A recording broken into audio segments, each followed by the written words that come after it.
ICW desak KPK segera periksa Gubernur Sumut Bobi Nasution.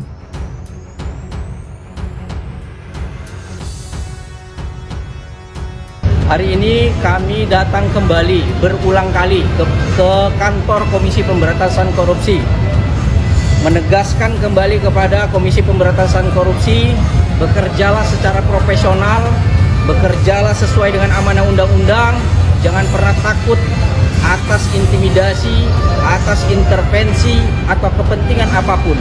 Masyarakat menunggu kinerjamu. Jangan rusak instansi yang sudah dibangun oleh negara ini. Jangan rusak instansi Komisi Pemberantasan Korupsi hanya karena ketidakprofesionalan kerja kalian. Kami berharap dari Koalisi Masyarakat Anti Korupsi Kamak Sumatera Utara, tolong usut tuntas persoalan dugaan korupsi pembangunan jalan yang telah terjadi OTT di Sumatera Utara pada tanggal 26 Juni 2025, yang mana di situ telah ditetapkan tersangka. Salah satu tersangkanya adalah Saudara Topan Ginting, yang mana beliau adalah mantan Kadis PUPR Sumatera Utara. Sedikit tentang Topan Ginting. Topan Ginting adalah orang kepercayaan Gubernur Sumatera Utara, Saudara Bobi Nasution. Topan Ginting sama Bobi Nasution itu bukan baru menjabat, tapi beliau bersama-sama juga menjabat waktu di Medan. Waktu Bobi Nasution menjadi wali kota Medan dan Topan Ginting menjadi Kadis PU Medan. Dalam hal ini juga kami menegaskan kepada KPK banyak persoalan-persoalan yang mereka tinggalkan. Salah satunya adalah persoalan pembangunan lapangan Merdeka. Itu hingga saat ini belum selesai dan menjadi polemik. Kami minta kepada KPK mengusut tuntasnya juga. Pembangunan yang menggunakan anggaran belanja daerah Kota Medan dari 2021 sampai 2024. Itu kami minta KPK terus menyelusurinya, terus mengungkapnya. Kami minta juga dengan tegas KPK jangan berhenti memproses OTT KPK ini. Kalau memang terbukti dan memang ada dugaan Saudara Bobi Nasution selaku Gubernur Sumatera Utara terlibat, tolong segera panggil, tolong segera periksa, dan jangan pernah takut menetapkan sebagai statusnya.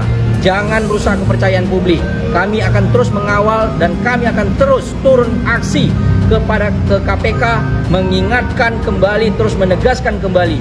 Juru bicara KPK Budi Prasetyo menyatakan bahwa perkara tersebut telah dilimpahkan ke Pengadilan Negeri dan siap untuk disidangkan.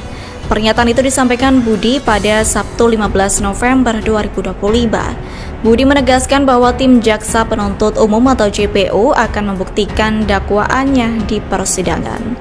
Ia juga menambahkan bahwa sebelum dilimpahkan, berkas perkara tersebut telah dinyatakan lengkap atau P21 di tahap penyidikan dan penuntutan. Pernyataan KPK ini keluar sehari setelah ICW menggelar aksi di depan Gedung Merah Putih KPK, Jakarta pada Jumat 14 November. Diketahui dalam aksi tersebut ICW menduga pimpinan KPK tidak berani memeriksa Bobi Nasution. Peneliti ICW yakni Zaroroh Azim Syah mengungkap dugaan adanya Kepala Satuan Tugas atau Kasatgas KPK yang takut memproses usulan pemeriksaan terhadap Bobi dari tim penyidik. ICW mendesak KPK agar segera memeriksa Bobi Nasution merujuk pada adanya perintah hukum dari pengadilan. Zaroroh juga menagih janji Wakil Ketua KPK Yohanis Tanak pada 30 September lalu yang menyatakan akan memeriksa Bobi Nasution apabila ada perintah dari pengadilan. ICW turut mengkritik KPK yang terkesan mandek dalam mengembangkan kasus ini, padahal menurut mereka keterlibatan Bobi Nasution ada pada tahap perencanaan proyek. Menurut ICW, proyek pembangunan Jalan Sipiongot Labuhan Batu dan Kutai Baru Sipiongot tersebut sebelumnya tidak termasuk dalam kebutuhan prioritas Provinsi Sumut dan tidak pernah ada di APBD. Ya, itu bagian dari agenda penyidikannya, memeriksa saksi-saksi orang yang dianggap memiliki informasi mengenai terjadinya tindak pidana. Bobi Nasution tentu wajib untuk dipanggil, dilakukan pemeriksaan oleh KPK.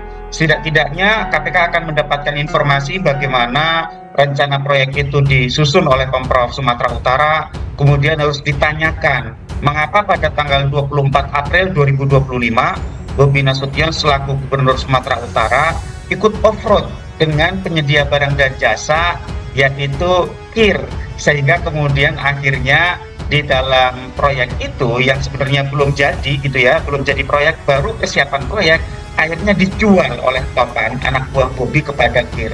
Dan kemudian juga perlu untuk digali informasi mengenai proyek-proyek lain yang ada di Pemprov Sumatera Utara yang kemungkinan juga bermasalah secara hukum, sehingga memang ini wajib bagi penyidik KPK untuk segera memanggil Bobi. Pemanggilan Bobi secepat mungkin ini juga penting untuk memberi pesan kepada semua pihak bahwa KPK itu tidak tebang pilih, bahwa KPK itu tidak gentar dengan siapapun dan mengutamakan prinsip bersamaan di hadapan hukum. Yang ditanyakan adalah apakah KPK akan mengusut saudara setoran ke BN ataupun ke atasannya dari Bobi. Nah, tentu ya Mbak Tasya dan rekan-rekan, kami seperti juga yang telah disampaikan beberapa waktu bahwa saat ini sedang dilakukan upaya follow the money, mengikuti kemana uang itu. Tadi kan dari 2 miliar nih yang kita ketahui awal itu, uang 2 miliar itu kemudian sudah didistribusikan. Ada yang diberikan secara tunai, ada juga yang ditransfer, dan ada yang masih sisa, yang 231. Jadi seperti saya sampaikan, bahwa selebihnya ini sedang kita ikuti. Kalau nanti ke siapapun ya, ke atasannya, atau mungkin ke sesama kepala dinas, ya, atau ke gubernur, kemanapun itu, dan kami memang meyakini, kami tadi juga sudah sampaikan bahwa kita bekerja sama dengan PPATK, untuk melihat kemana saja uang itu bergerak, kita tentu akan panggil, akan kita minta keterangan apa dan bagaimana sehingga uang itu bisa sampai kepada yang bersangkutan. Itu. Jadi tidak ada dalam hal ini yang akan kita kecualikan. Gitu. Kalau memang bergerak ke salah seorang, misalkan ke ke kepala dinas yang lain atau ke Pak Gubernurnya, ya kita akan minta keterangan, kita akan panggil dan kita minta keterangan. Ditunggu saja ya. Bener nggak memang KPK itu enggan memeriksa Bobi atau dalam hal ini melindungi Bobi? Kayaknya sih bisa kita bilang dia diduga dilindungi ya Bang, khususnya oleh teman-teman di KPK ini nih. Soalnya kenapa? Perlu ya mereka? Kita teman biasanya ngobrol gitu dengan penyidik gitu ya, dengan pimpinan juga.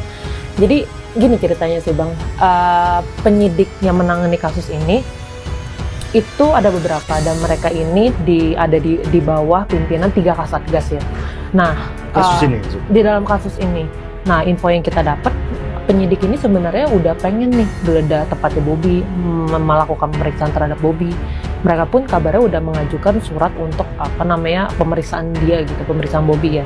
Tapi ternyata pemeriksaan Bobi ini ditolak Bang sama para kasatgas ini. Infonya sih kasatgas itu saling lempar gitu ya Mut. Ada memang satu kasatgas yang bisa dibilang paling sentral, yang kayak semacam kekeh gitu, nggak mau pemeriksaan Bobi ini. Tapi 3 ini memang saling nggak mau aja untuk memeriksa Bobi. Mungkin gue tambahin ya, jadi memang ada pecah suara nih Bang antara penyidik dengan penyidik lah. Jadi anggota itu udah merasa kayak ini kan soal anggaran, nggak mungkin deh pimpinan kepala daerah nggak tahu soal geser-geser anggaran, karena kan kalau mau geser anggaran harus ada tanda tangan dan juga harus ada laporan kan. Bahkan Bobi yang menaikkan pergub pergeseran anggaran itu. Nah itu, jadi mereka berpikir nih untuk tahu gimana prosesnya, mereka mengajukanlah untuk memanggil Bobi di kasus ini. Tapi ya itu, satu kasatgas ini, gue nggak mau. Yang datang lagi ke kasatgas lain juga nggak mau. Tapi nggak ada alasan nih kenapa mereka nggak mau periksa. Bahkan siapa sih kasatgasnya? Hah? Baca dulu. Kalau mau tahu baca. Namanya dari majalah Tempo dong. Ya. Gitu. Udah detail kita tulis di sana siapa aja sih. Nah menariknya adalah berarti memang secara hierarkis ada pimpinan ya kan, ada Deputi Penindakan dan Eksekusi KPK. Nah, di bawah Deputi Penindakan dan Penindakan Eksekusi KPK ini ada namanya Direktorat Penyelidikan, Direktorat Penindakan. Ini yang dalam konteks Mutia cerita ini adalah di penindakan. Penindakan Direktorat Penindakan ya. Nah, Direktorat Penindakan ini kan ada Kasatgas gitu loh. Jadi menceritakan untuk bagaimana hierarki organisasinya. Nah, yang dimaksud Mutia ini adalah sebenarnya di bawah Kasatgas itu kan banyak penyidik gitu, penyidik KPK. Mereka sudah pengen nih periksa Bobi karena faktanya ini, tapi mentok terus di tangan Kasatgas. Penyidik ini juga terhambat, nggak bisa jalan karena pimpinannya juga antara mau dan nggak mau barangkali ya. Kita juga dapat info ternyata ada pimpinan KPK yang sering berkomunikasi juga dengan Kasatgas ini, satu Kasatgas ini. Dan dia juga lah yang minta, oke lah kita jangan periksa Bobi deh. Tentu KPK dalam melakukan tindakan-tindakan penyidikan berdasarkan alat bukti, semuanya akan didalami dan ditelusuri, dan KPK membuka ruang siapapun pihaknya jika memang diduga mengetahui konstruksi perkara ini dan dibutuhkan informasi dan keterangannya, maka penyidik tentu akan melakukan Nah ini kawan-kawan, ini liputan yang sebenarnya cukup lama ya sudah kita siapkan dan kita kumpulkan bahannya soal teka-teki Bobi Nasution terseret korupsi jalan. Cuman sebelum saya jelaskan, kita perlu membuat gambaran siapa jejaring siapa gitu. Jadi terdakwa KPK sekarang yang sudah berjalan di Pengadilan Tipikor Medan itu kan ada dua ya, Akhirun Piliang dan Rehan. Ini kan bapak anak nih. Nah, mereka masuk pada kelompok pemberi uang. Kepada siapa mereka memberikan uang? Kepada mantan Kepala Dinas Pekerjaan Umum dan Penataan Ruang Dinas Provinsi Sumatera Utara, Topan Obaja Putra Giting, dan Kepala OPTD ya? Kepala OPTD Rasuli Effendi Siregar. Gitu. Yang sekarang masih tersangka, namun kabarnya sejak Oktober kemarin sudah selesai berkasnya, diserahkan ke Pengadilan Tipikor Medan. Dan satu lagi tersangka yang juga akan bersiap menjadi terdakwa adalah Helianto.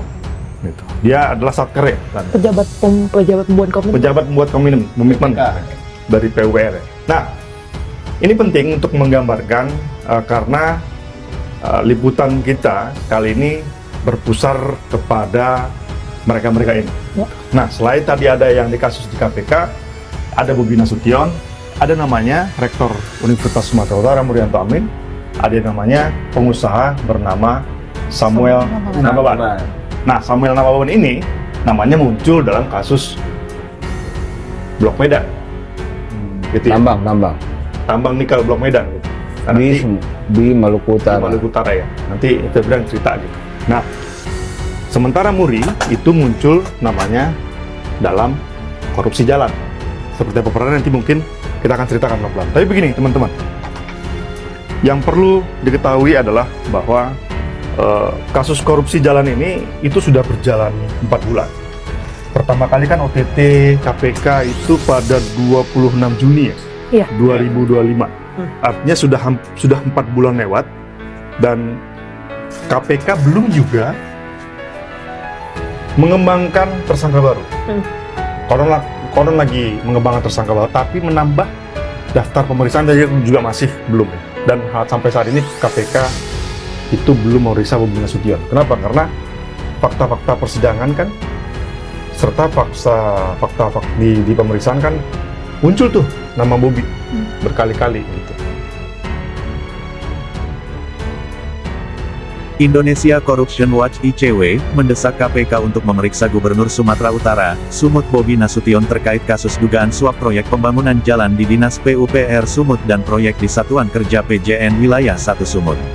Desakan itu mereka sampaikan dalam aksi demo di depan Gedung Merah Putih KPK, Jakarta Selatan, Jumat tanggal 14 November tahun 2025. Kami menuntut KPK untuk memeriksa Bobi dalam perkara korupsi pembangunan Jalan Sipiongot Labuhan Batu dan Kutai Baru Sipiongot, kata peneliti ICW, Sarara Ashim Syah, kepada wartawan di depan gedung KPK, Jakarta Selatan, Jumat.